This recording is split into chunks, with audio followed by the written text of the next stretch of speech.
Have you ever looked at a complex forest scene and thought, "Ugh, there is no way I can paint all those branches"? Let's be honest. Trying to paint every detail is exactly what makes a painting look overworked and messy. I used to struggle with this too until I realized the secret wasn't in the details, but in the value. Imagine creating an airy, light filled woods using just a few large, intuitive strokes. By the end of this video, you'll know how to let the brush do the work for you. Let's break it down. I have a basic drawing because I don't want to get caught up in the details. I have the road indicated and the fences, a few of the trees, but mostly I'm going to let my brush lay in the shapes. And here's what we're going for: a background wash with different colors to help suggest trees and light filtering through them.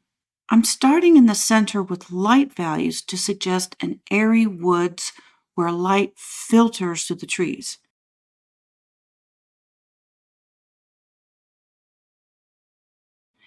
Instead of painting every branch, I'm using large brush strokes to capture the structure of light and shadow.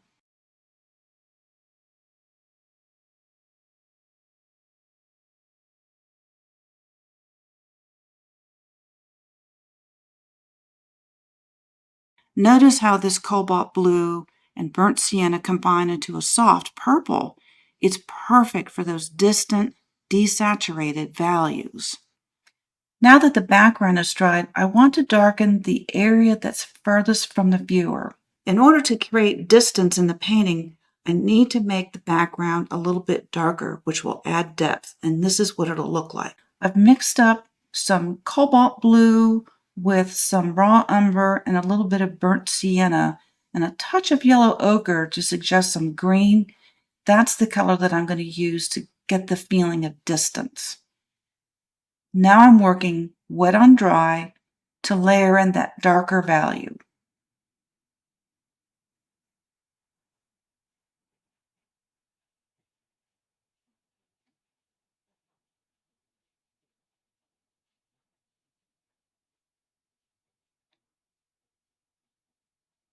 To suggest a little bit of a violet color, I've added in some burnt sienna.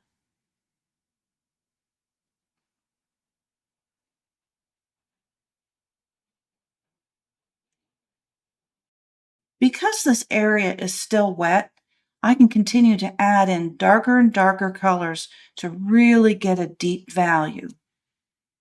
That will help create the sense of distance.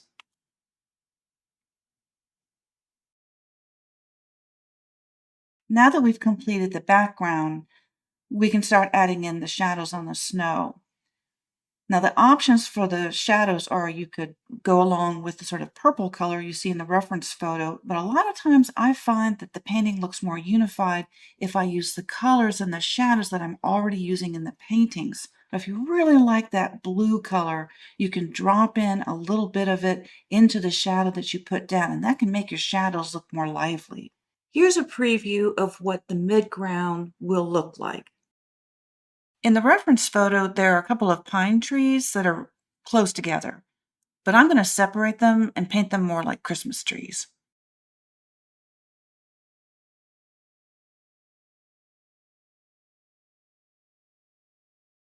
I've made the green by mixing up mostly cobalt blue with some yellow ochre. Now, for our midground, I'm dropping yellow ochre into the wet pine trees to catch the sunlight. Adding raw umber on the right side establishes the shadow and pulls these trees forward for the viewer.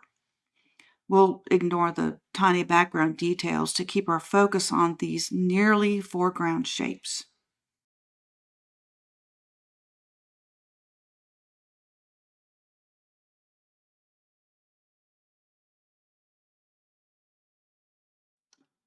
So now we're going to start adding in some of the brush. So I want to start on this side, and I mixed up, got some more yellow ochre out because that's going to be the predominant color for a little while. So to make it soft, I'm coming in with some water first. We'll drop in wet into wet, yellow ochre.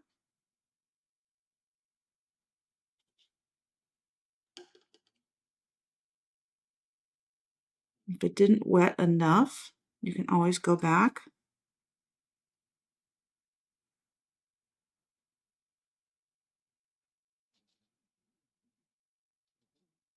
Now I'm going to come up close to the tree in some places, excuse me, the fence rather.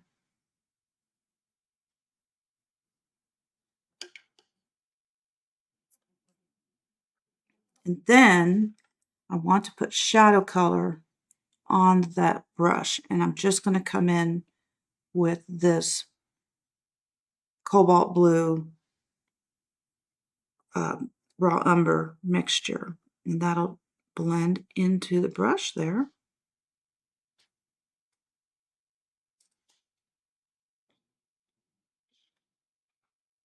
And you can even start to put in some shadow.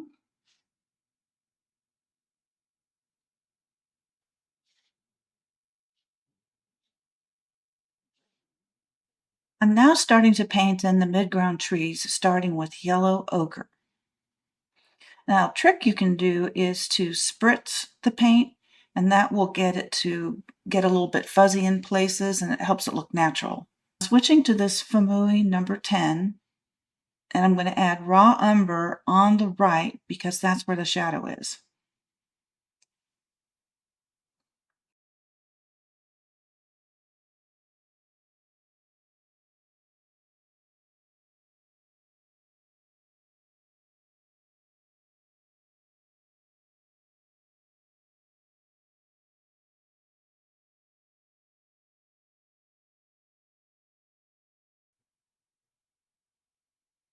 And here you can see, because I already have some water down, when I apply more paint and spritz it, it spreads even more.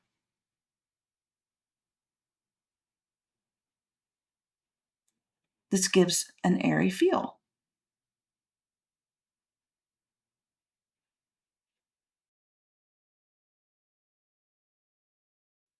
I'm adding the shadow while the base of the trees are still wet. This is important. What that does is it allows the paint of the trees to blend and merge with the shadows, and that makes it feel very connected and very real and grounded.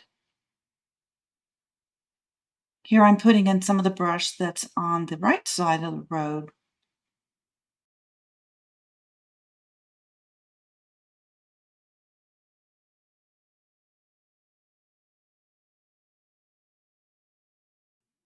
I added the midground trees on the left, and now on the right, I'm going to not add trees, but add brush.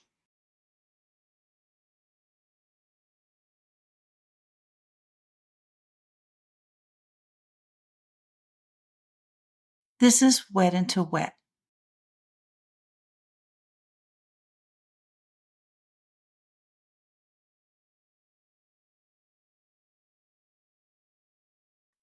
Because I know that the fence is backlit and it's going to be darker than the brush I'm painting in now, it's okay for me to paint over the boards because darker paint will hide the brush that I'm painting all over it right now.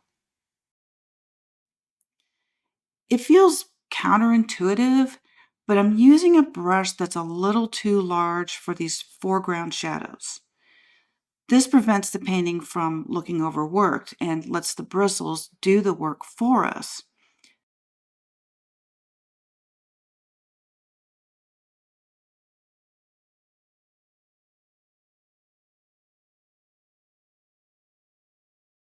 Now see this dry brush effect? It's unplanned, but it's a way to suggest the sparkle of the snow, and I'm going to take advantage of it.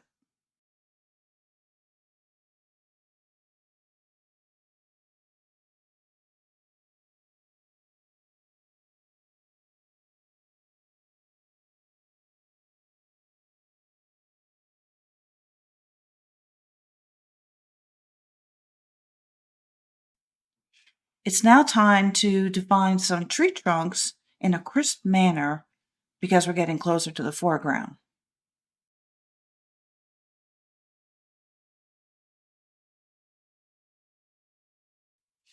While the yellow ochre is still wet, I'm dropping in some raw umber to start to depict the shadow that's on the right side of the trees.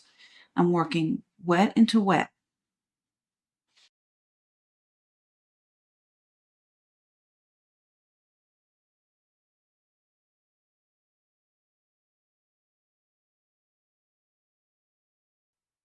Because watercolor is mostly transparent, you can use a technique where you can put down a large shape of your brush and the paint will blend on the paper. For trees and branches where the branches are really tiny and far from the viewer, it can give the sense that these are branches that they're so far away that the shape of them is merging together in our eye.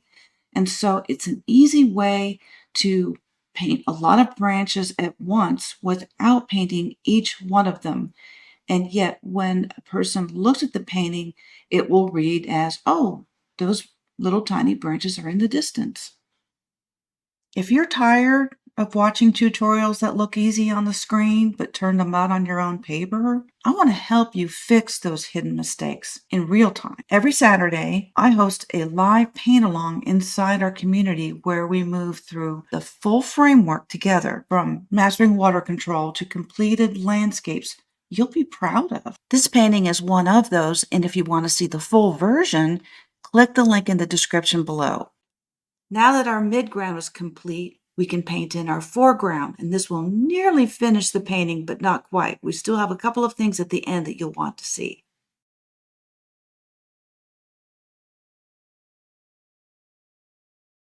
A little spatter with some creamy burnt sienna suggests the last few leaves, clinging to the branches.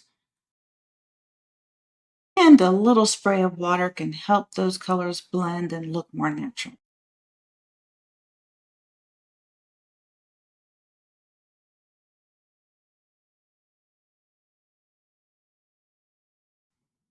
I'll use Dr. P.H. Martin's bleed-proof white on the fence and gate to create uneven snow and hidden branches. If it looks too perfect, it won't look right. So keep it loose and intuitive. This is what I was talking about for the end of the painting. We put in all the details of the fence and the gate. Now, by suggesting some snow still on the trees, we can not only give a snowier feeling, but we can suggest branches that we didn't paint in earlier with just a few brushstrokes of this white paint. We can even suggest weeds that we couldn't have seen, some nice jeweling of the painting, so to speak, is what this phase is. This is what we painted in our school community together. So if you'd like to see the full video, consider joining my school community Painting with Peggy. The link is in the description below.